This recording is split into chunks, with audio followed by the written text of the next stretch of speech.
between that and the classroom over the last 10 years. And I started this company because I was looking at what is incredible support and attention being paid to education in the country, and long overdue. And this is something that I'm finally saying enough and mobilizing. Years is just extraordinary, and then finding successes actually, right? Getting some school board candidates elected on boards, flipping the boards from minority to a majority, and then I also do one other thing. That was we have one chance at this, right? It took almost 100 years for us to start playing the game. And they have a 100-year head start. And if we don't make the most of this chance, we're not going to get another one. I mean, it very much is within education. It's a do or die kind of moment. And what I also knew is that you have board members getting onto the board, and but then they're running into a machine that, like I said, has been doing this for decades. Controls all the levers of power, has a ton of money behind it, has increasingly goons that will come out and yell and scream until they get their way, right? And they have all the consultants in the world to choose from to bring this stuff in. They can use this consultant for an equity audit, use this one to bring in SEL, use this one to change up this curriculum, and it's all their own friends, and they're just paying them off, and they're all on the same team. So what I realized, especially as you started seeing some boards that flipped, and then were having a very hard time making headway, even in the majority, or you had some board members who weren't necessarily following through on the things that they were promising.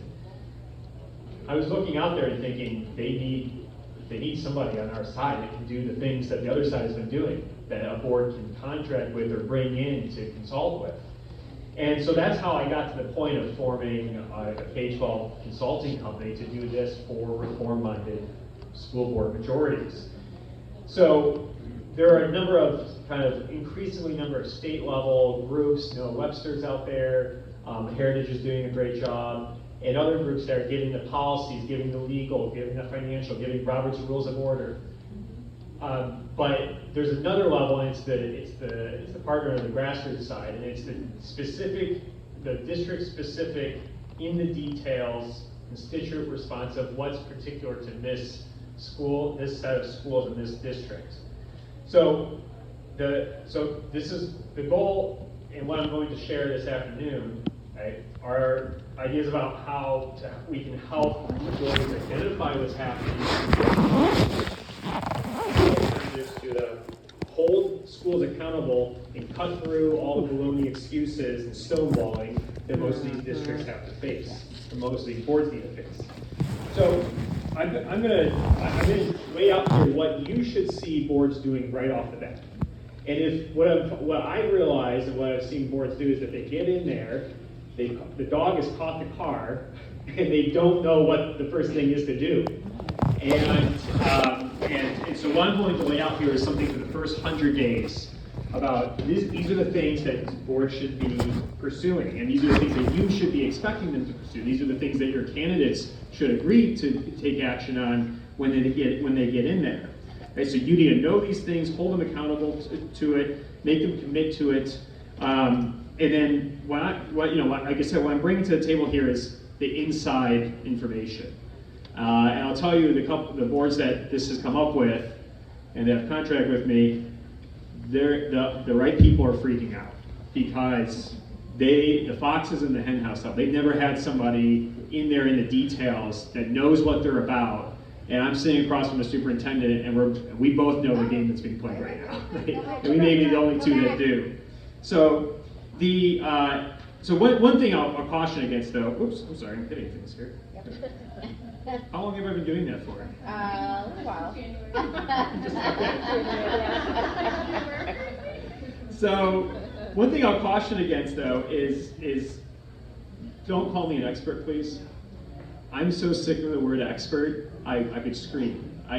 Stanford added that whole, 2020 proved anything else. It should have been the expertise is dead in the country, right? There's no such thing. That is a label to shut down any type of dialogue and pretend that you can't use your own brain to figure things out, right? So Stanford had their whole banned word list that they had on there, and they added American to it most recently.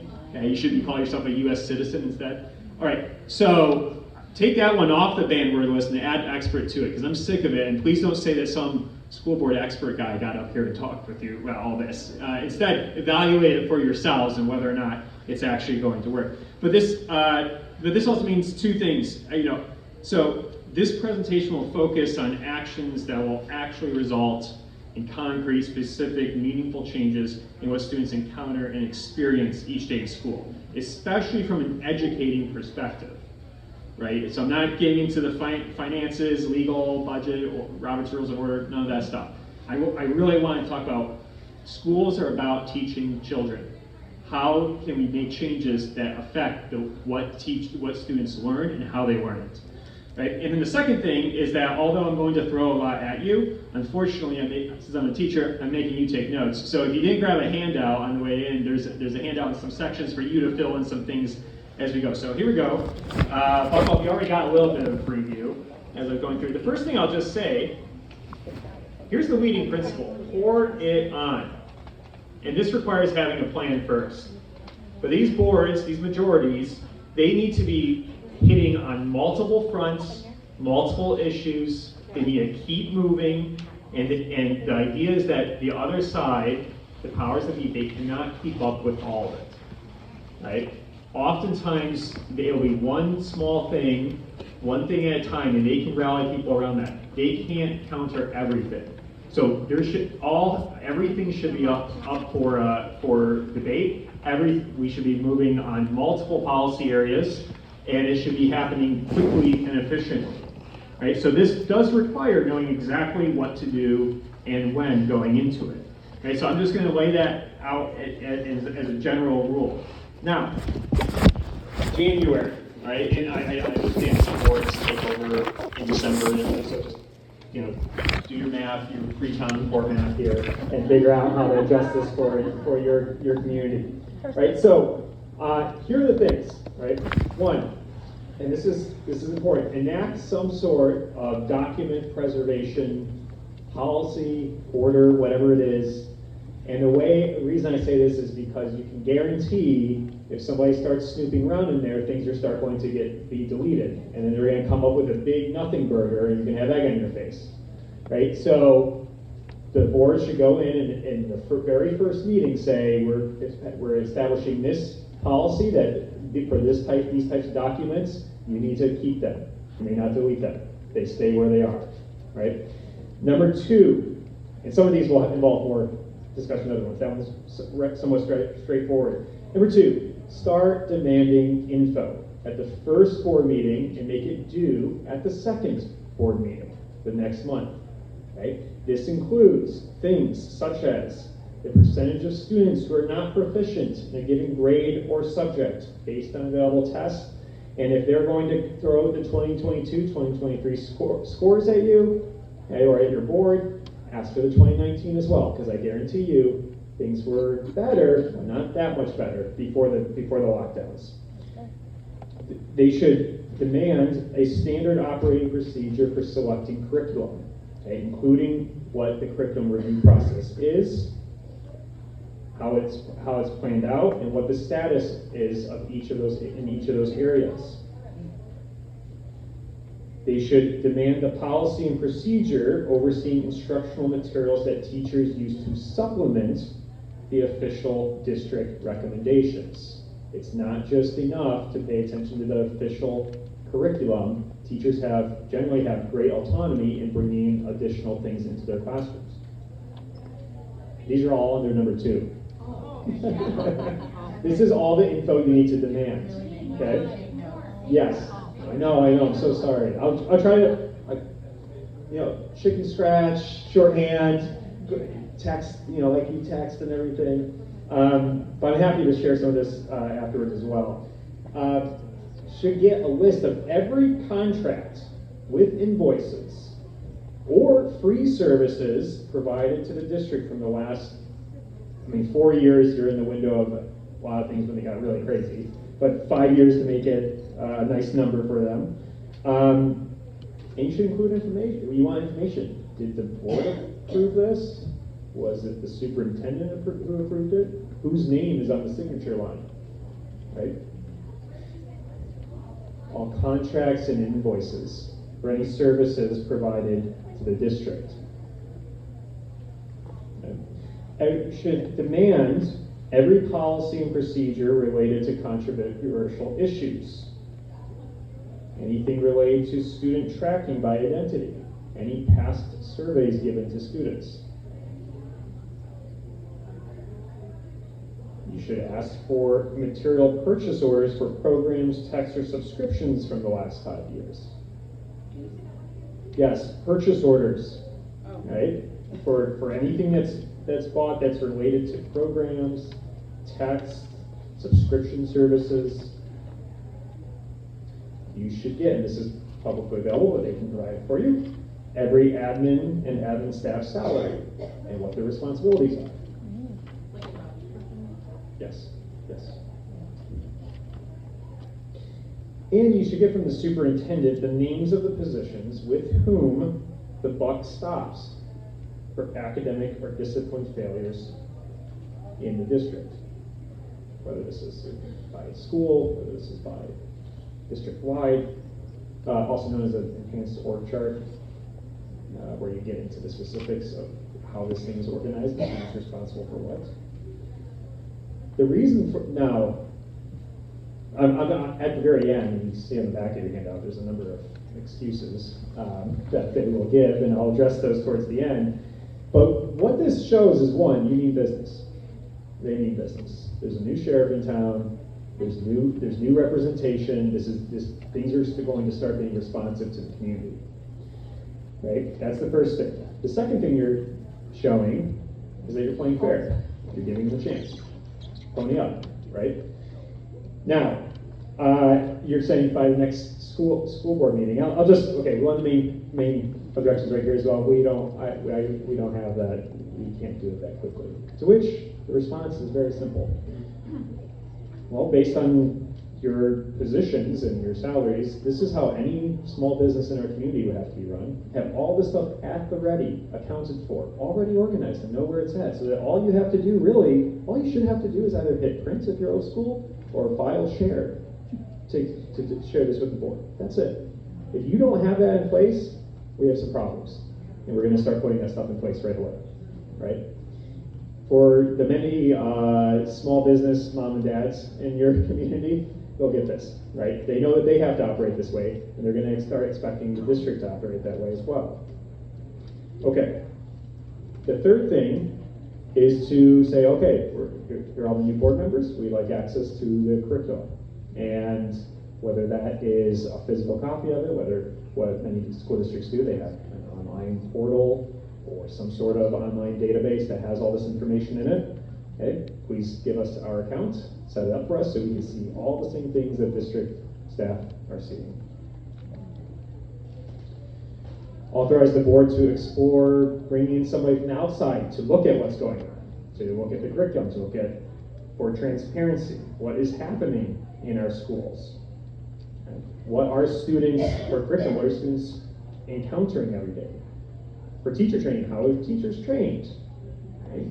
Contracts, who are we letting into our schools? Okay. For our strategic plan, does this reflect the goals and values of our parents and the community?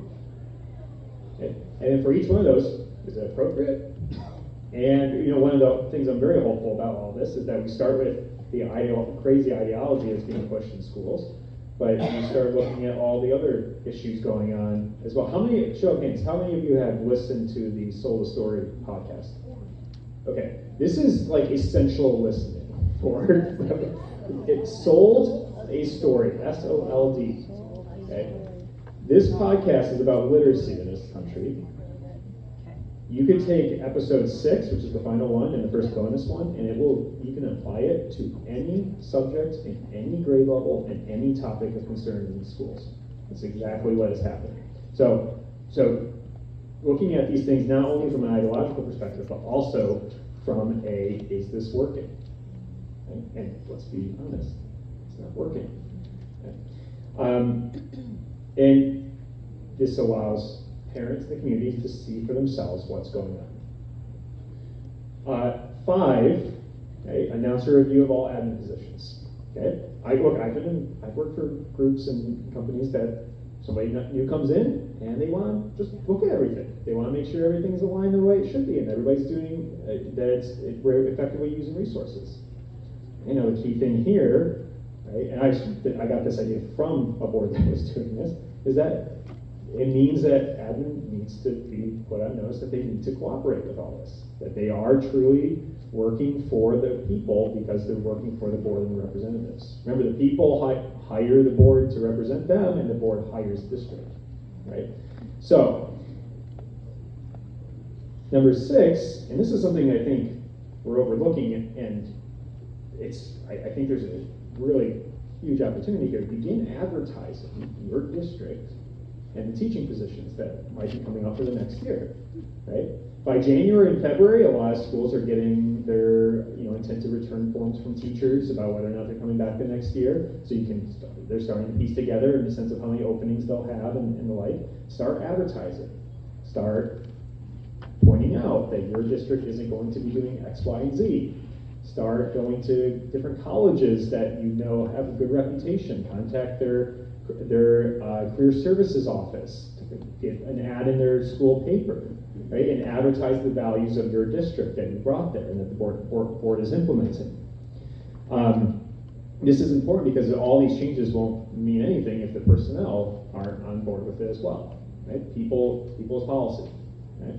So advertise for teaching positions, and I guarantee you there are a lot of teachers out there who are just keeping their heads down. If they just know where to go to be able to get back to doing what they love, which is great teaching, they'll jump at it, right? Even if some of them will move across the country to do it, other people will jump from one neighboring district to yours, right?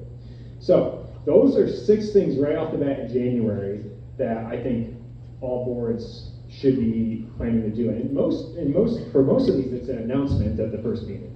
Right? We want doing this, we want this, that's it. Okay. Then February comes, and this is when everybody's going to show up and scream at you. Right?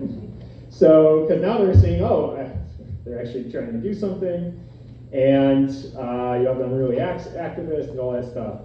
Okay? So, a couple things to do in February. Get moving. Start introducing policies. Right? So, I call these no-brainer policies, and a lot of these are being laid out by groups like the state, increasing state affiliates and other model policy. But start introducing policies on CRT, eliminating DEI offices, reviewing contracts and initiatives, eliminate student surveys. When I went to school, we didn't do surveys ever. In fact, there is so much that's going on in schools right now that is novel within the last 5 to 10 years, and we were doing fine before that. Okay, right? Maybe there were ways to improve, but we're not going in the right direction here. So just get rid of surveys. There's no reason for any of that at all. Okay. Put a moratorium on new technology. Technology is it's a huge money maker. It is insane. It's pushed everywhere. People are making a lot of money and collecting a lot of info on children. Deb Philman, who was talking before lunch in this room, she really zeroes in on this. And check out some of the correlations between school performance and the amount of technology in schools. Just Google that. And also look how much technology is in the schools that Silicon Valley execs send their kids to. Okay, you'll figure out what's going on here. So just say no new technology things unless it's something we've already bought in the past, like if we bought projectors in the past, keep buying those again. But nothing new coming up here. Put a cell phone policy in place. You'll win some teachers over. They're so sick of it. Look at the discipline policy and work on that. Teachers are also sick of what they're having to deal with. pass, you have to work with your collective bargaining agreements and everything, but push for student performance to be a factor in teacher review, but student retention not being a factor. Right now, it's opposite. How children do doesn't really matter for teachers in the review, and students. But if a student is retained, it does matter. Right? Some students shouldn't be moving on. Right? They need another year in that grade level. They just do. Right? And so explore reversing that and making sure that overall student performance matters, but not the fact that you would have a child in your class who's retained. Usually, if it's at that point, it's beyond the teacher's fault. Pause the use of any outstanding contractors or programs. Just stop. We're gonna hold pat for a second here until we figure out all that's going on. Right? Institute a policy or introduce one that boards must approve all new courses and all official curricula that go with that. Right? That should be commonplace. If state statute doesn't say you can't do it, that's a board policy. The board can change that. Right? So the board should have oversight over which things are taught and what materials are used for that. The teachers should be required to document in some way, and because we have all this lovely technology these days, okay, to upload their lesson plans, activities, and assignments. Those should be stored somewhere within the district so that the supervisor can check in and see what type of activities and assignments are teachers bringing in addition to the official curricula. Okay. Going along with that, the district should require that supervisors must approve supplemental resources that teachers come in. A school board isn't going to be able to sit there all day and look over every supplemental thing that's coming into the district, right? Most of them get a curriculum proposal from the district and they barely have time to even look at that, right? But supervisors, what's the role of a supervisor then, right? If you have a curriculum supervisor or another position like that, right? Make sure that there's a process for this. Make sure it's documented so that every supplemental thing. So if somebody says, "Hey, my kid came home with this assignment," and they bring it up to the principal, they can go to supervisor. "Hey, did you sign off on this? Right? Can you show me the documentation for that?" Right? Get into the library, right, and look at all their purchase orders or donations. They have to catalog all this stuff. Right? Review the catalog and all books added within the last 5 years here. And don't forget about the donated ones.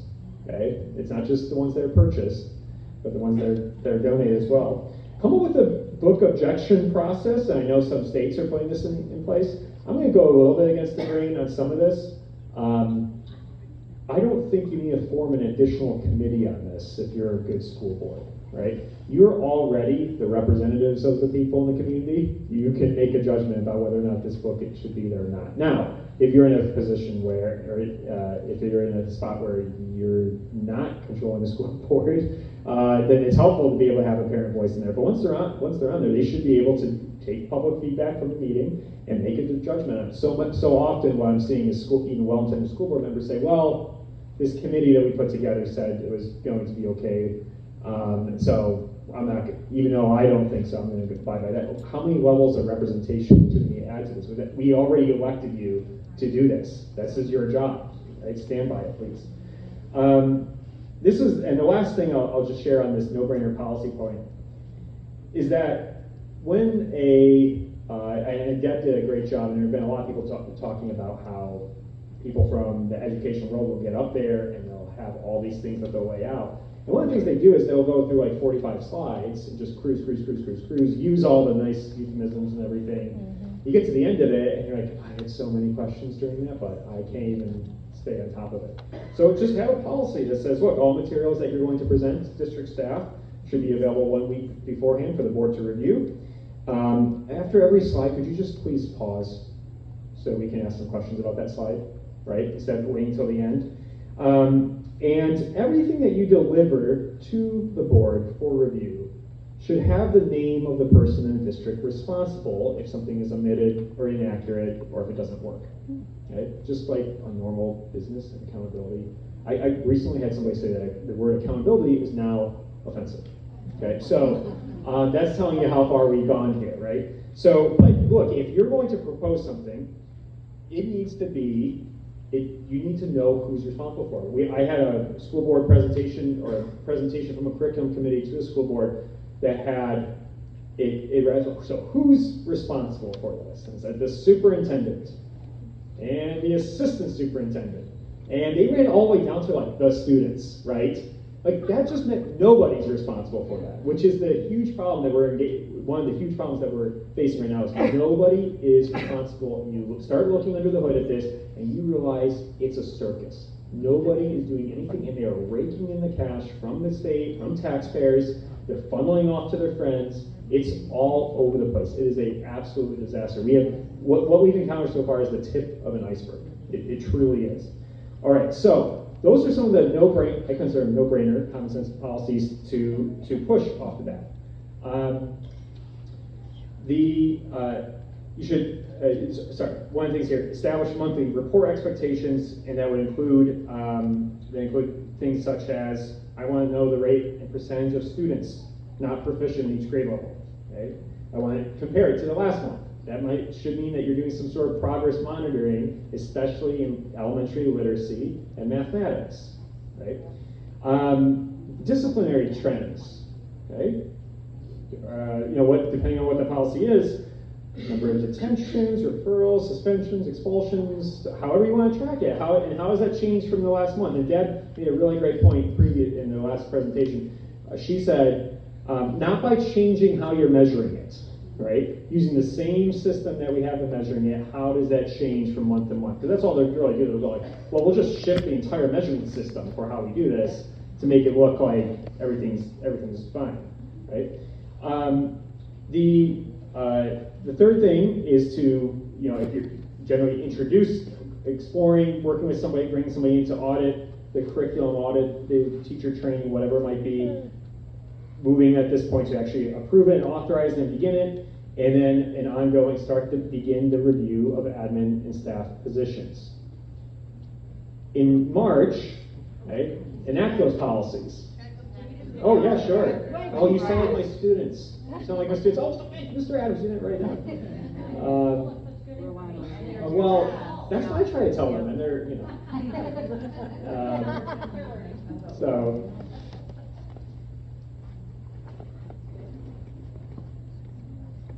All right, March is a little fast. So you'll see here, there's a lot of movement, and then it's executing and following through on this going forward. So once you get into March, enact those policies, right? You introduce them in February, right? Now you've had discussion, public comment, everybody's yelling, all that stuff, and push ahead. It's a great look, and this is one of the things. When you're going through vetting somebody, I'm going to talk about later on about some of the image and messaging things, but they have to want to fight back when they're up there. When somebody yells at them, they have to be like, I'm going to be able to best that, not by yelling back, but by actually seeing it as like, we're over their target, we're doing the right thing, we're onto this, we're going to see it through, and not just be like, oh, that's a lot to handle here. So enact the policies, okay? If you're working with a group that's going to be auditing what's in the curriculum, they should be giving progress reports monthly on how that's going, right? And should be given to the public. This is what we're finding, right? This is where we're at.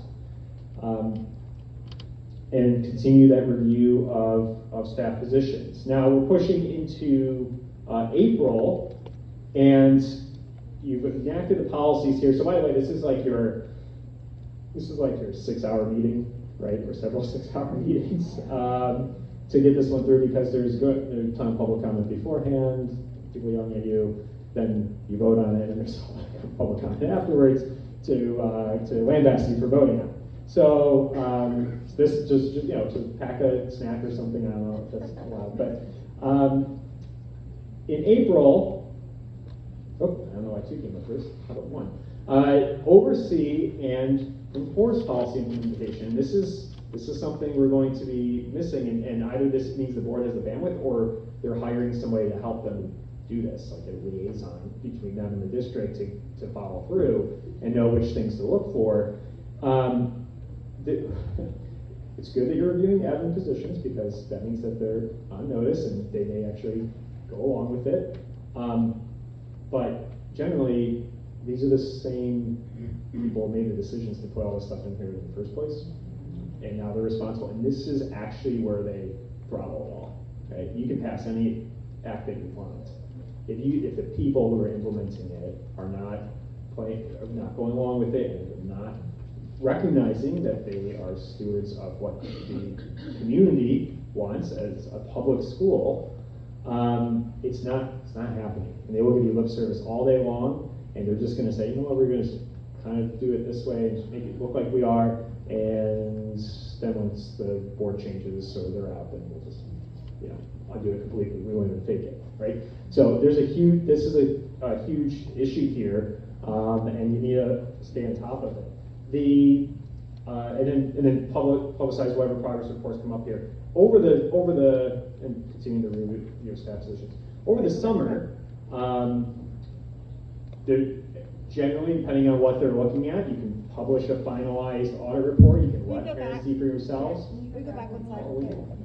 Thank you. You are quick. Oh, sure. Oh, yes. Okay, I see what's going on here. Okay. See, I wouldn't have any of my students with their phones out in their classroom, maybe in their lockers. That would solve that problem. Okay, so this is the last one. And then in the summer, publicize this final audit report. Say, hey, this is what we found. These are things that are of concern. Here are the things, but from an ideological perspective or from academic quality. And then this can be the opportunity that the board has to propose, hey, you make a change here. Okay? We've done our due diligence. We've looked to see what's there in the first place. This is what we came up with, and now we're going to look to make sure that certain elements are not being taught that we think are harmful to our students or inaccurate. And then here's what we're doing going forward. Here's some alternative we're going to search for and put in place. On that front, I try to make sure, if you already have a policy in place showing that the board has to sign off on the course or the curriculum, then you're in a much better spot to actually making sure that you're coming across the right thing. And then what goes along with that is that some curricula, not all, but some curricula or programs may require some training of teachers in the process that will be helpful. And so explore securing some sort of teacher training goes with it. A lot of programs have it kind of built in, it comes with it. Other ones, it might be another group. So this is the last bullet point on this slide.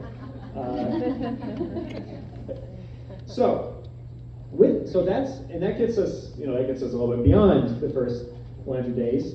I'm going to speak about, and I am going to leave time at the end here for questions, but I'm going to speak about some things to keep in mind while you're doing all of this. Right? First of all, build a paper trail. Okay? Document all of it. In other words, we kindly asked as representatives of our constituents who put us into office by this majority, by the way, by this margin of victory last fall, we asked that the admin, district staff, superintendent do X, Y, and Z, and we asked on this date, and to be doing this date, and this is what they did or did not do. You can build a paper trail. You need a document saying, look, we're being fair. We're asking common sense, normal things that anybody who's running any type of organization should be able to produce. And it either went along with that with flying colors, and they're really great superintendent, and we have really a lot of confidence in them, or there's something else that's amiss here that we haven't gotten around to. The second thing to keep in mind is to not let anybody off the hook. And that back page talks about all the ways in which folks try to get off the hook, but keep getting these reports, keep asking for information, keep having them shared, ask questions about everything that's in there. And some people self-select out of certain things, right? Because sometimes you're like, yeah, you know what?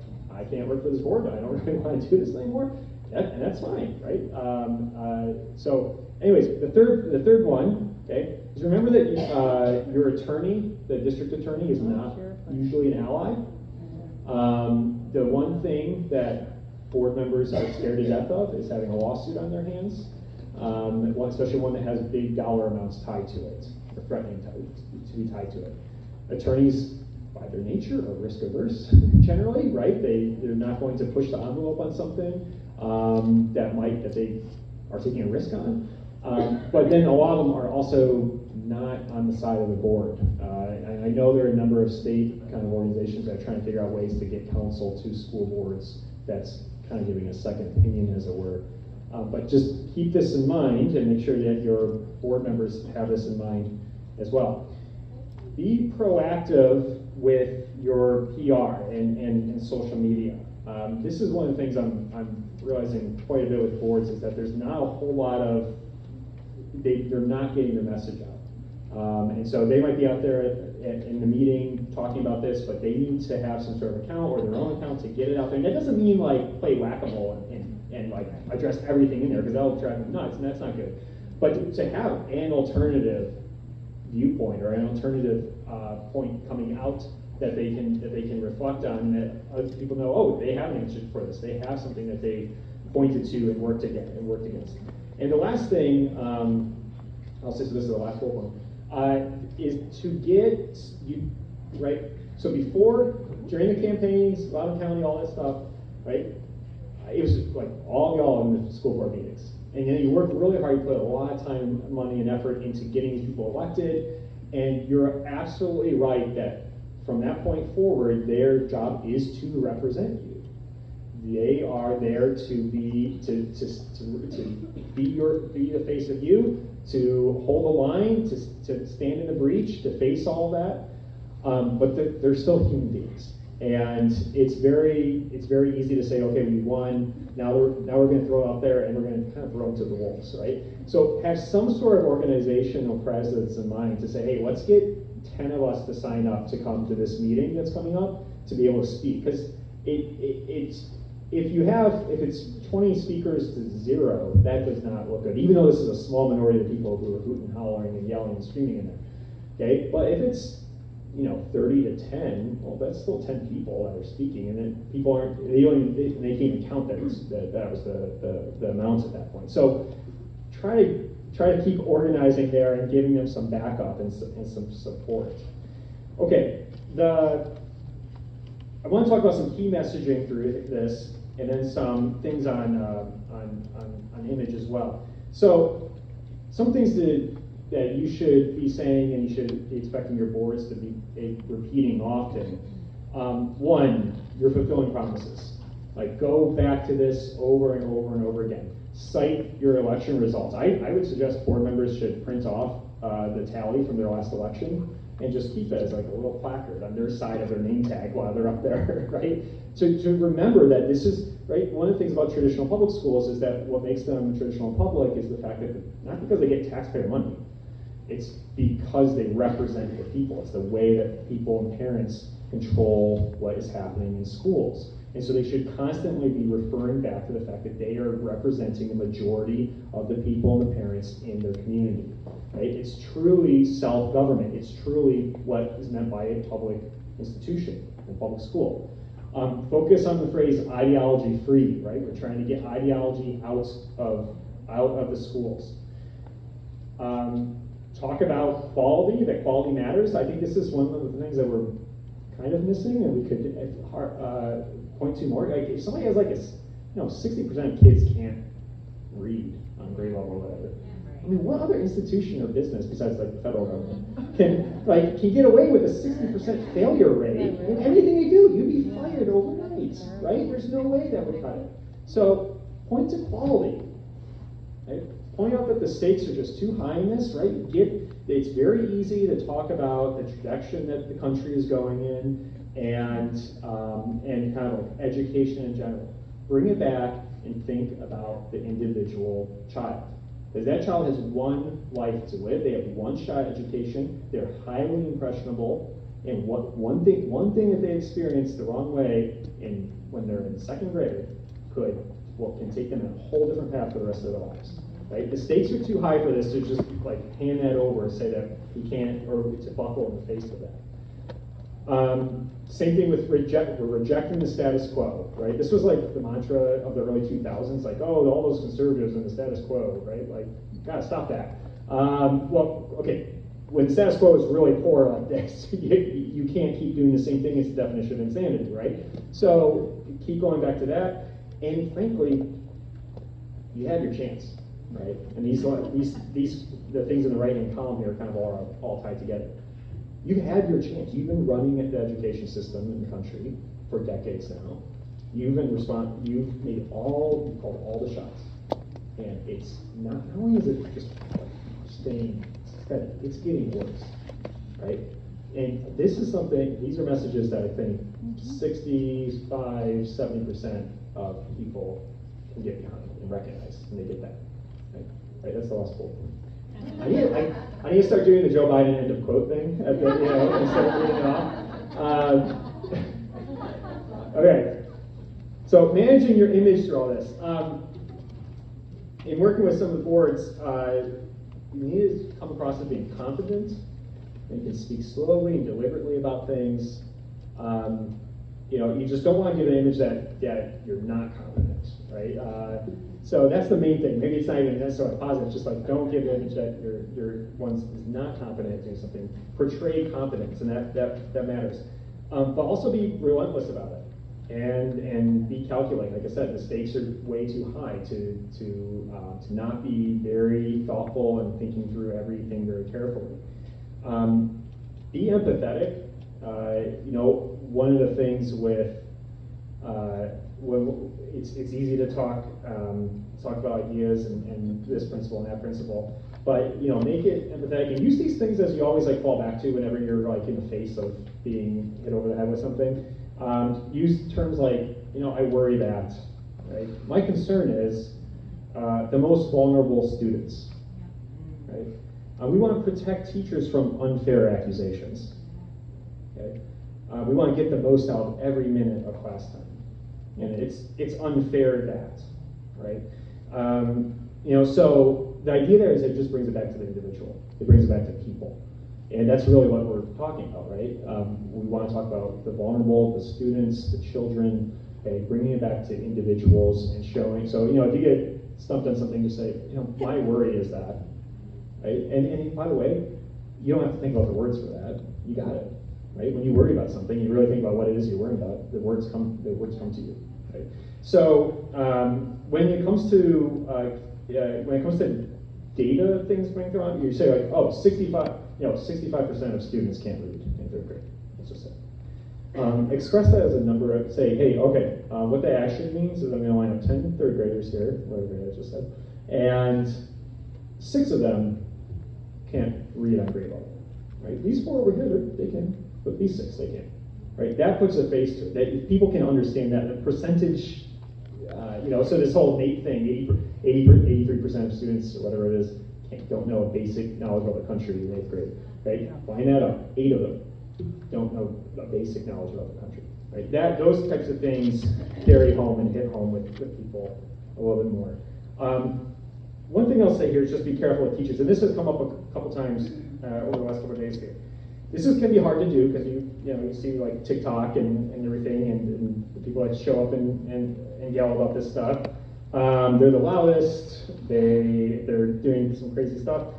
But I think that 60% of teachers are probably good teachers, and by that I mean they're not necessarily pushing things, or if they are, it's because that's what they were given to do and told, and they weren't told to think otherwise about it. The best thing that they'll do, they maybe maintain how things are going. But there are 20%, I think, increasingly younger, who are very unhinged, frankly. But then there are 20%, I think, who are great teachers, who are keeping their heads down, who know. I mean, look, if there's a strong union, you don't stick your neck out at all within those communities. So you're not going to get them necessarily showing up at board meetings to support you, but they're there, and don't forget about them, because what's going to happen, this is like the whole Congress thing. Everybody hates Congress, But their congressman, he's different, right? We're gonna re-elect him every year, he's great. Same thing with schools and with our teachers, like education in America is awful, but my schools, they're different. Or like we know our teachers, and you do, right? It's more personal, you know these people. And all of you can identify teachers in your schools who are good teachers that you trust and that have demonstrated this. Okay, so just be careful with it and point out. What I like to do is I like to say, great teachers do X. I'm all for supporting great teachers, right? And great teaching. I want to focus on that. I want to try to inspire everybody. Everybody wants to be in the great teaching column here, right? And then you paint a picture of what that means. So somebody I wouldn't necessarily get off the hook though, is the admin. And the reason for that is because they're either the ones who make the policy or solicit or approve consultants and curricula. They're the ones who aren't holding people accountable. There tend to be a lot of them based off of historical trends. They make a lot of money. It's where most of the money goes in education. When people say we need more money, that's where it's going. It's not going to teacher salaries. It's not going to improving student outcomes. It's going to technology, and it's going to the admin. So they're very good at having their excuses for it, and they say the right things, right? Even then, so I'll say those are the people that really hold it. Like, right, you're upset with Target for something, pick something, right? You're not gonna talk the rank and file employee's head off, right? Even if they are maybe sympathetic to it. It's the higher ups, and I think it's the same thing here. But even then, I'll even say this. A lot of these, they don't know any different. This is what they've been told their entire careers. This is all they've been in. It's all they've known. You can throw an alternative out there, and mentally they can't even fathom it. And I've actually found in working with some that just having another opinion and ideas to throw out there to them, they're actually, some of the good ones are receptive to it. So yeah, that's not a bad idea. So that's even say, like, even if people too focus on, be aware that you want to find the good ones in there, and I think there are some, they just don't know any difference. So, end of quote. Okay. No, sorry, you didn't get phones out yet, I'm locking everything. All right, the last thing I'd like to talk about is this backside of your sheet of paper. When they say what they mean and how to respond. So, we don't have that. That would take a lot of time. We don't know. Okay, I addressed those a little bit earlier, right? You should. You need to. And we are stewards of the public trust. People have put us here to make sure that this is a quality education, that these schools are the best in our state. You need to give us this information. And if you haven't up to this point, now we're giving you a chance to do that. Now you know, right? And if that means that we're working crazy overtime numbers on district staff to get it ready next time, so be it, right? This is how the real world works, everybody. So that's and I guarantee you, the vast majority of your constituents understand that. They know that about their own lives. They know that about their own budgeting. They know all that, right? That's not how it's done. Okay, that's good. I mean, they will say this ad nauseum, right? That's great. This is a traditional public school. It's responsive to the people. We're their representatives. They elected us to do it this way now, so we're going to do that, right? Just leaning into the fact that boards are representatives. It has to align with state standards. The usual way to use this is you want to bring in a different curriculum. The board says, hey, well, we can do that. So I'm like, well, it's not aligned with state standards. Okay. Here's the thing with state standards. They're not hard to meet, okay? They are usually, they're like fairly baseline. They're pretty laughable in most states. It is not hard to teach a state standard. It's not hard to align something to a state standard, right? This is not an excuse to not consider a work. So we need remediation, maybe, but what they're doing now is they're creating full remediation systems without saying, hey, why do we have so many students needing remediation in the first place? So what they're actually doing is they have an incompetent an ineffective system in place, whether it's curriculum, instruction program, whatever it is, and instead of adjusting that or saying, maybe this isn't working, they are going out and making and spending a ton of money on some group to come in and create a remediation program. I mean, I've seen it to the point where they say, anybody below the 30th percentile is going to be in this remediation thing. There's always going to be kids below the 30th percentile. It's a percentile, right? That means it's never going away. If you have that there, the whole point is to get as many students out of there as possible back on grade level. So don't buy the whole, yeah, we have to do some things to remediate here, but there should be an off-ramp for this. There should be a sunset clause. There should be something to going back, pointing you and asking what is going on in the first place, why we need this. We do phonics. Increasingly, schools are peppering this in, sprinkling in this checkbox and say they do it, but they're keeping whole language, blended language, 3 guesses or whatever the thing is called. So this is more of a, no, I want to see what the program that you're actually using is. It should be exclusively phonics, right? The research is clear on this at this point. We need more technology. We talked about this before. Technology has an inverse relationship with student achievement. We have X many years of experience. That's great. I understand that. That's one thing I'm going to consider in looking at this. But I'm really interested in the particulars of the situation, the particular product, what is actually happening on the ground, and I'm confident in myself and all the people who are here in this room can form their own judgments about this. Same thing with we are the experts, or we have these credentials. We're creating district-wide lesson plans for consistency. This is not necessarily a bad idea, but what if you're making district-wide lesson plan to reflect something that doesn't work? What's the point, right? Maybe you should just pause and assess what's happening in the first place. A curriculum doesn't include X. This is similar to the standards question. Okay, then find something to bring in to address X as well. So the main thing here is there are a lot of great curricula coming out that are, I would argue, doing a pretty good job teaching American history and civics. They'll say, well, it doesn't teach Florida state history. Well, yeah, it's a national curriculum. Okay, then find a piece that goes with it that you can supplement with to be the official thing that meets Florida state standards for their state history. So oftentimes they'll do like a one-size-fits-all, right? It's either all or nothing, and guess what? There are just a couple companies that have something that's supposed to meet everything that the state has already set up. We have seen improvement. This is a favorite one. They'll point to test scores, and what they really highlight is,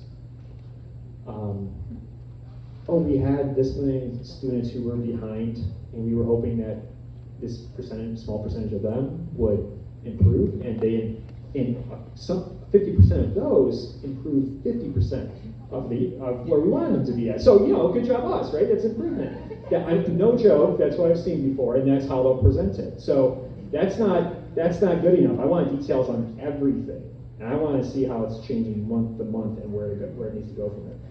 This is great. We collaborate. Just point out that's great. It's also not a virtue necessarily. That's not the one way to do it. I can think of a couple of civilizations who really champion collaboration and how that turned out. So just say that's great. I'm all for getting along and bouncing ideas off of each other, but I want to know who's responsible on this, right? And the fact that everybody worked together doesn't make it so. It just doesn't. We're proud of the teachers and how hard they work. So yes, I'm also proud of great teachers and how hard they've worked. But I'm worried that they've been misguided a little bit from the district. Give the teachers a way out too, right? Sometimes they're like, somebody please throw me a lifeline so it's not my responsibility for how this is turning out here. I was told to do this thing. Curriculum needs to be relevant to students and they need to relate to it. This one's very popular. There is zero data or research to suggest this at all. Also, how do you understand kids identifying with or being able to relate to talking animals and other portrayals of fictional creatures and so forth? They do not look like them at all. They are not six-year-old boys. So why is this true of anything else? No, the main thing is that they are human beings right? And that's the main thing that is relevant to them, and if it's true and captivating, then they will be able to relate to that. And it's only we adults who are pointing out that they're different somehow, okay? By the way, that's the other thing. They're not picking up on that themselves. Students can't do that. This happens all the time.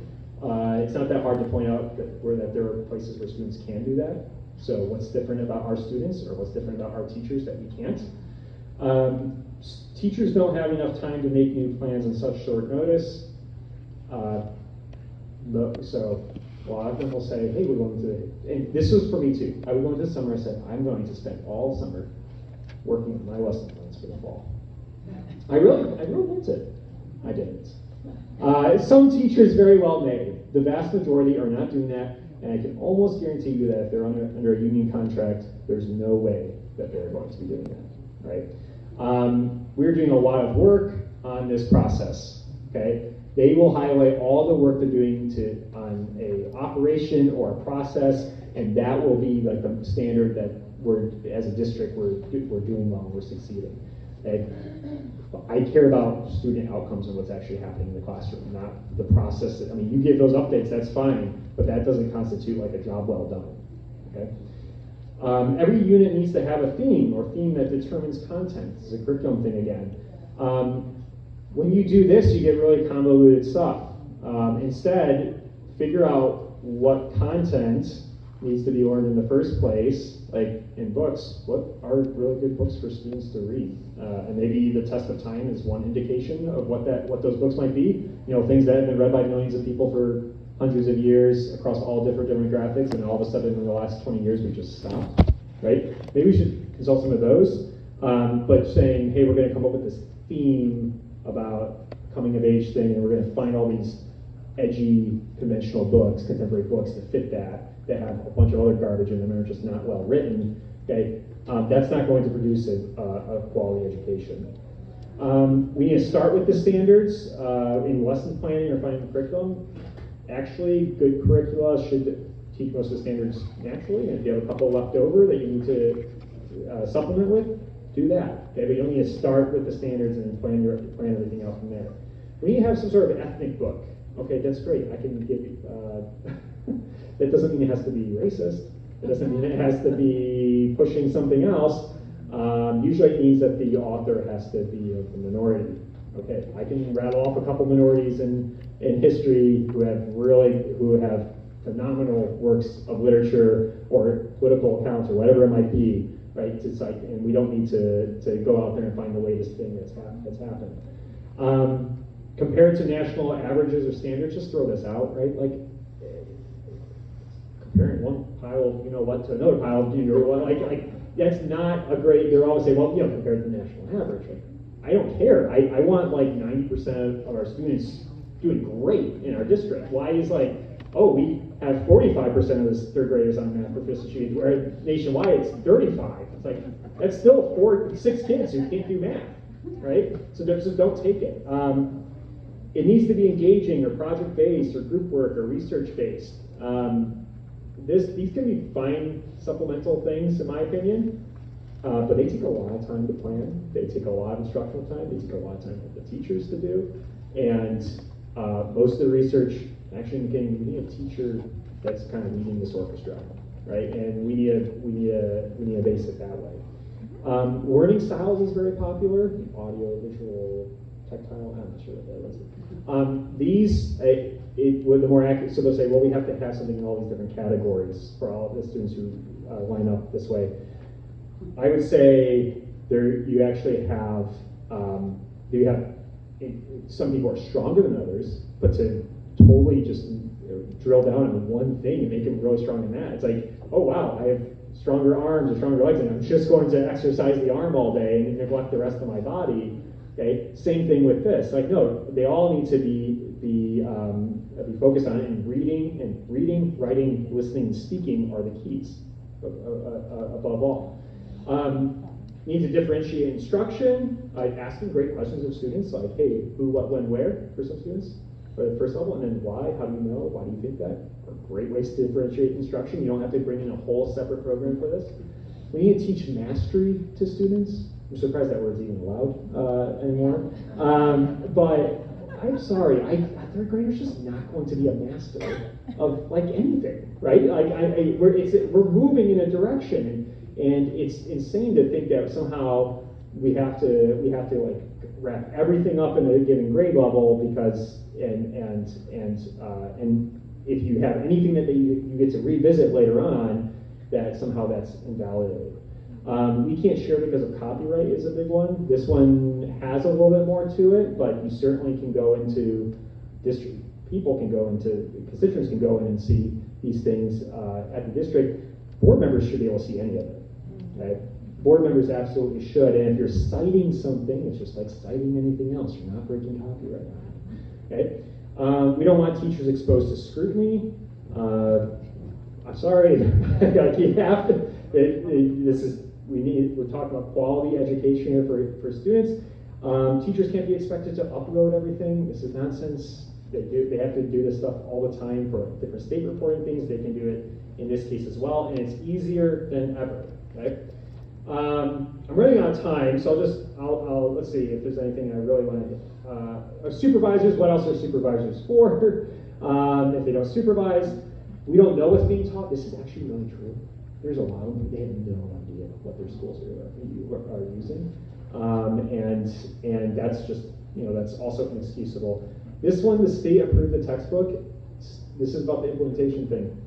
A lot of states are starting to look at the official textbooks. They're not looking at the online programs. They're not looking at the teacher resources. They're not looking at all the supplemental things that come with it. So the textbook, the publisher might change the textbook that is public, but it's not changing any of that stuff behind the scenes, and the states aren't asking for that. They're not reviewing that, and I think it's incomplete, and I'm almost 100% certain that the textbook companies are pulling a fast one over everybody on this. Sure. We teach them how to think, not what to think. No. You don't just what are you gonna do? Show up and just think? Like you need to think about something, right? And so, no, and you have to make a call. Ideally, we would include everything in our content in schools, but we can't. No human being can know everything. You have to make judgment calls on what's in and what's out. And just because it's out doesn't necessarily mean that a person shouldn't learn that. Maybe not in this grade level, maybe not in K-12, but you have to make some judgment calls on this. And it's ridiculous to think that we're just going to be, in the other parts of the literacy side of things, is not only does it have to be phonics, but it needs content. Reading is a tool. You need it to read about something. You need it to actually have something that you want to understand and learn about. So content is very important, and it's rightful. And it's good that we're emphasizing it and getting it back into classrooms. Teachers have autonomy. They do have a lot of autonomy, and you kind of want your great teachers to have some autonomy in things. But there has to also be accountability. There have to be parameters. They have to be enforced, and there has to be somebody checking in to make sure that they're not going off the rails. Okay? Acronyms and EduSpeak, some people have talked about it a little bit. Every time someone gives you an acronym, say, please, can you pause and say what that means?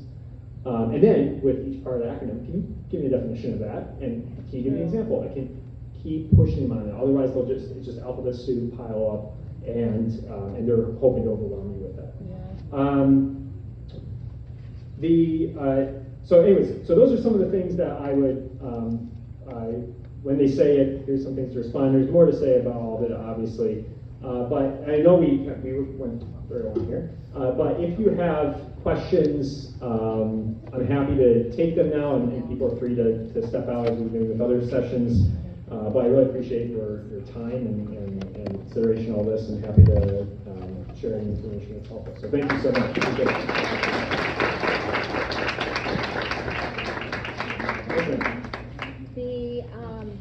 The biggest argument from the left side is that these people who run for school board are not educators.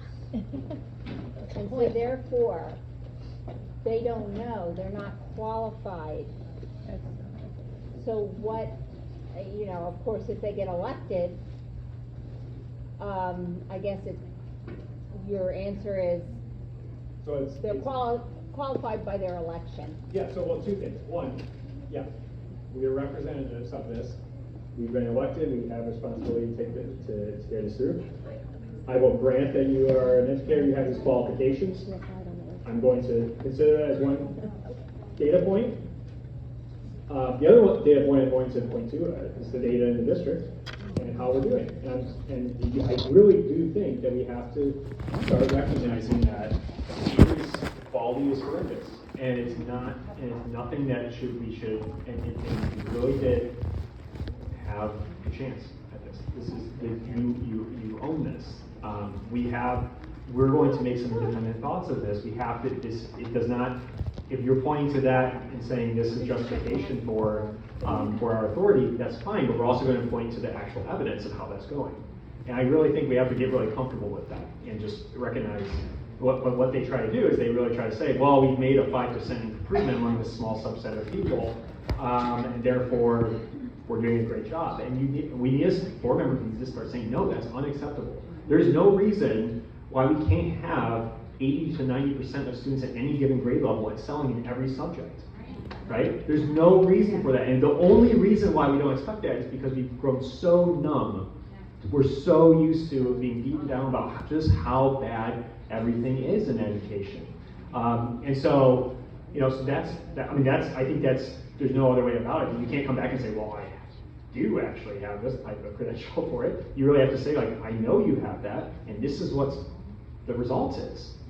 We can't do that anymore. I'm happy to work with you on it, and happy to weigh in the things that you bring to the table, but you put forward an idea, that's great.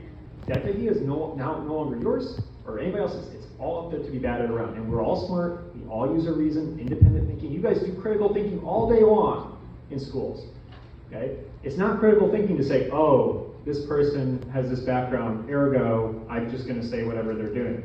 But that's not critical thinking. Okay? So let's model it for our students too. Let's think independently and critically about everything that's put up there. So I don't think you necessarily have a very short and sweet answer for it necessarily. But you have to just kind of push back and hold the feet to the fire, as it were. One of the big things that we're running into is, and I know a lot of other people would, so we get new board members in there, they get a lot of pushback from other board members that have been in there for a really long time. So what would your advice be on them being able to communicate better effectively with the ones that are already in there, especially the ones that are very vitriol and aggressive? And would say, why would the superintendent necessarily need to be doing that? Do you think that there's something nefarious going on here? And therefore, I actually don't think it's something to engage with, personally. Yeah. I don't think they're operating in good faith.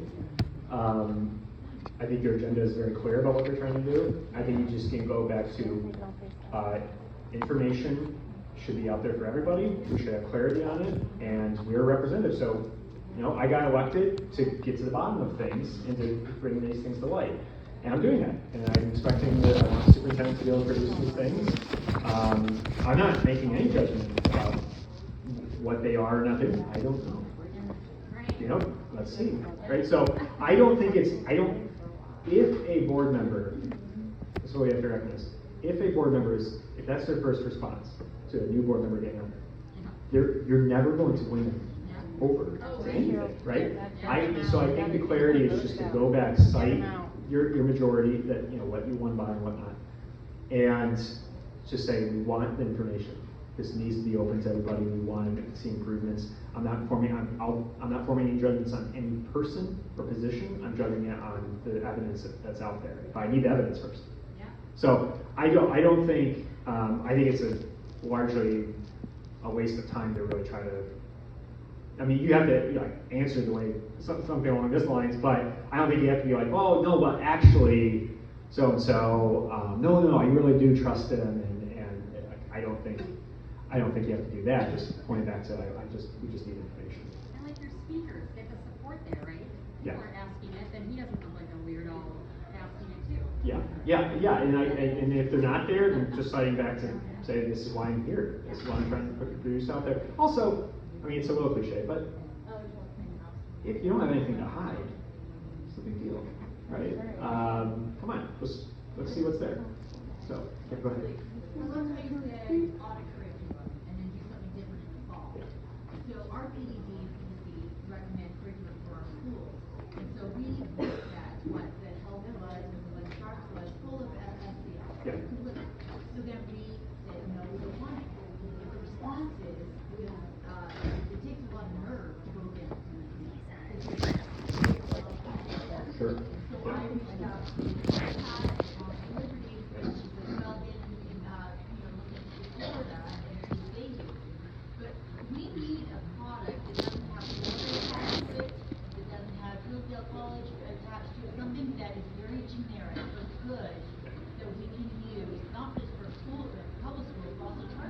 Yeah. as well. Yeah, unfortunately, it's a little bit of the same thing with the board member that's not offering good faith. I mean, they really don't want an alternative out there, and if you're These pushing are against people it. on my side. These are people on my side. Oh, they yeah. work with me. Yeah. And they really want to do something different, but they don't know an alternative. Yes. So I think that I think that I mean, depending on what subjects and things like that, there are some good alternatives out there. Trying to get away from Florida or Hillsdale or other people like that, it's harder to do because they're kind of at the forefront of coming up with a lot of stuff early on. And so I don't know if there's a whole lot. I mean, I wouldn't necessarily. I mean, you don't lead with something ideological, but you can point to it and say, give me an example of something that's in this that you're objecting to. I know it has Florida stamped on it, but what else is there? You have to have something to replace it.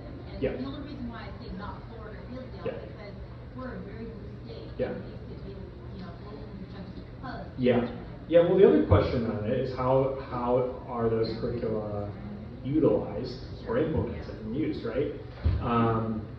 So when I was teaching, there were certain things on a state test that I'm like, I don't know, that's not something that I'm going to spend a lot of time on. We need to teach this, or we're going to do it. But I would straight up tell the students, I'd be like, hey, so for the test, we need to know this, and this. So that answer, there we go. Okay, going on. And they had it. So a lot of times with these curricula too, it doesn't mean you have to, this is one of the things they like to try to say you have to do. You have to march through every single page of every single thing that's there. Like, no, make some judgment calls on how best to utilize those things. And so I think when you're operating within curricula that you wrote that you just have to use, I think that's one of the ways in which you go about it is you say, okay, I'm going to keep the heart of it here, and I'm going to figure out, make some prudential calls on how best to implement it, which is what all great teachers should be doing in the first place. I mean, I can give some specific recommendations on some curriculum things. Okay, that'd be great. Yeah. So yeah, go ahead.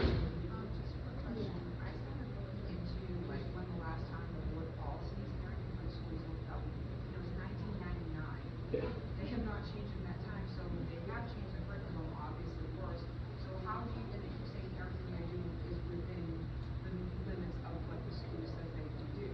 So how do we go about updating the school policy that way the curriculum, doesn't fit? So this stuff comes back to state statute or district policy. State statute, you can't do a whole lot about. District policy, that's the school board making those calls. So the school board should be able to look at any of that policy and update it accordingly. And I mean, they're not wrong to come back and say, like, well, based on policy. But one of the things, and to your point about the other board members, they'll say, they'll be like, well, that's just how the district is. Like, yeah, but no, actually, you are elected to be in charge of that, right? That's your call. And making sure that they're aware that they have to do that. So I think, yeah, I'm not surprised that a lot of this stuff isn't. I mean, even very well-intended board members, they're like all of us. We procrastinate. We don't look at things until the last minute, or maybe like looking through it in the meeting. So I think part of it is like making sure you're running candidates who are going to do their homework on it, or get outside help to do that as well, right? So I can hear that. Yeah. This might seem like a stupid question. Oh, there's no such thing as a stupid question. Well. It's remarkable how many of these things I've heard. Yeah. Yeah. And I think that's just like a fraction. I think there are actually other things that we can do. Where do they, do unions teach them how to, subvert a question? It's really unbelievable. It's like in the water of ed schools and ed bureaucracy. And I mean, this is just how it is when you go into education programs, education school. This is how all the stuff is written. It's all there. It's what the union, I'm sure the union has said it to people as well. I think the main thing with it though, I feel the education world is not good at most things. The one thing they're just stellar at, mad props to them, is defending their power and what they're doing. And so anything that they can, I mean, I think they are all signs of a lack of accountability, a lack of quality. I think that those are all the things you say. Those are all like the spontaneous things one would say to avoid having to change something or to open yourself up to that. Yeah. Well, I think even just acknowledging, I wouldn't have thought to have documented. I know I've talked about some of the things I've heard, but to get a list like this, you can show this to your school board member to say, look, this is not just us. This is not just this superintendent. This is not just this Vermilion. Well, one. Thank you. Not a plant. No, but I mean, I was just going to say, like, one of the things that I do with boards is, like, send me a presentation that some district staff have given, and they'll have whatever the response is, or a recording of it, whatnot. I was like, what do you think? Is that true? Is that accurate? What, I was like, you should ask for this.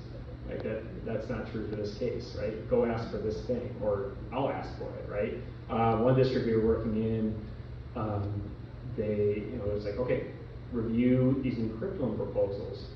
And so I get in there, I review the initial things, and I'm like, well, it looks like there's access to this thing that one should have. There's a whole actually teacher side that they didn't share access to. Like, board members don't necessarily even know which things to look for. Like when something's given to them, like, is that everything there? What should I be missing? What's missing? So eventually, it took a while, but we got them to grant access to all the things that they should have probably done out of the gate. So yeah. You had a bullet up there about the voice listener not being your ally, which I think is true. And when you're talking about risk averse, like they just want to something that won't be any controversy.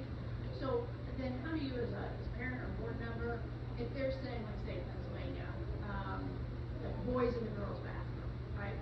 And the answer is, well, by law we have to allow that. And the listener's like, yeah, by law you have to allow that. How do you challenge that knowledge? Like, Yeah, well, I think one thing is that you'll notice, so specificity is the thing that we're missing. And it's the thing that movements can also miss in general.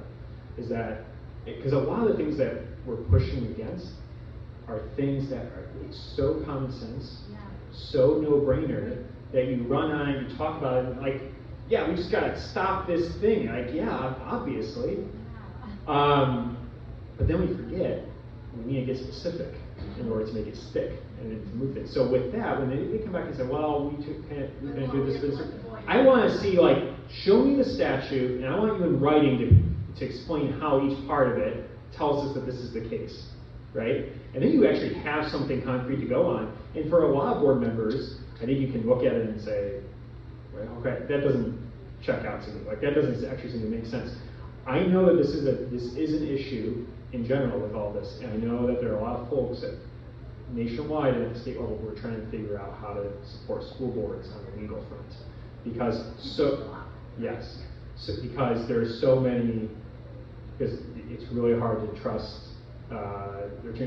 School boards can hire their own attorney in addition to what everyone is already there in the district, but also having some sort of state level second opinion, as it were, in law to be able to weigh in on these things and tell them that. Now, if you're in a state like New Jersey, or like New Jersey, what we talked about today or yesterday, or whatever it was, where the attorney general is suing over these things, like, the interpretation of the law could be correct, right? This is one of the things that's important here. You could even have the right interpretation of the law, and you still get sued for it, right? So here's the check what money's not actually an issue in education. Okay, it's just not. It's all going to admin positions and salaries and all these outside programs. They get really afraid of whatever the lawsuit thing is on that side. They're going to have to recognize that even if they're right, but in the wrong political climate, they could get sued for that. And I think one has to ask the question, okay, the bathroom thing, is it worth taking the risk on, to having a lawsuit and paying money to fight that? And what are we talking about? How much do we care about this here? I think it still has, some of these things go back to the board members asking, so we shouldn't? So we shouldn't take this step because of this? You know, I mean, what, in the worst case, and what they're really afraid of is not actually the lawsuit thing. I'll tell you, I mean, I know on face value that's what it is, but in reality it's the next election. Because it's, you know, what they're really afraid of is that they're not going to get reelected if it's like, but maybe you involve them in this huge lawsuit that costs the district all this money. The district can, most districts can, they're fine with money from with this. Right? So the real question I think is just, you gotta put yourself out there and stand for it. But I know there a lot of people are trying to work on figuring out ways to aid on the legal front, you know, school boards with this, because it's a huge problem. Yeah. So, can you give some advice on a superintendent who tells the board members that they must have permission from the principal before they are allowed to go into their schools in their district, and then when they try to contact the principal, they're ignoring that call, and the superintendent is getting pressure on them to not let their goods ring through. So this is a tricky thing, and it's interesting in a couple points. Normally, a board doesn't get involved in, like, they hire a superintendent, the superintendent hires everybody else, but they, you know, normally they're not involved in stuff like that. Normally, they shouldn't be on campus very often. I think, but when you've burned all the bridges of trust, then it's a dereliction of duty at this point. You have a responsibility to be able to do that. So unless the state statute says that you cannot do it, the board can change the policy to say that they're allowed, when they're allowed to come on board. And the superintendent may very well be right that the board policy currently says that they cannot. The board can change that. The superintendent may say it's their own policy. Fine, the board can come up with a policy saying, no, actually this is the board's policy now, right? No joke, when board members get on there and they're sent to like their state board affiliate training, they come and they tell them two things. They say, your job is to pass the budget, hire a superintendent. That's it, check out. Everything else, whatever the district wants, you give it to them. Remember, the superintendent is the employee of the board. That is how it works. I would not have the superintendent does not get to be on every email. Superintendent doesn't get copies of all the correspondence that the board has with everybody. The board has one responsibility, and that is to answer to the people, not the superintendent. And the superintendent has a responsibility to answer the board, who answers to the people. And the admin staff have a responsibility to answer the superintendent, to the board, to the people, and teachers, and so forth, right? That's how it's meant to work. And I think we need to get back to that and be able to see that. One interesting thing, though, is I'd be interested in if they're also, I mean, board members are also citizens.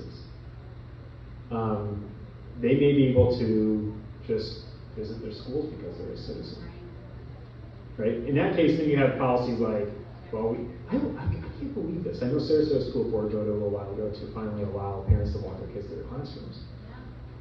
I feel like my mom was always going into my classroom growing up and talking to the teachers. I don't even know when this shift happened, but it's okay, COVID. All right, so it's another thing that they're using there. So, but I would even say that these board members, as citizens themselves, can go into as constituents are able to go in. Right? They're not separate from. You know, the board is representation. We choose from our neighbors somebody to give voice to all of us and to act on our behalf. Don't forget about that. And it goes both ways, that they're both a citizen of the community and that they represent the community. Okay, well thank you all for sticking around the late afternoon here. If you have any, I have cards, I have tables set up for a little while longer here. But keep up the great work. It was a real honor for Tiffany to ask me to come and talk, and yeah, best of luck for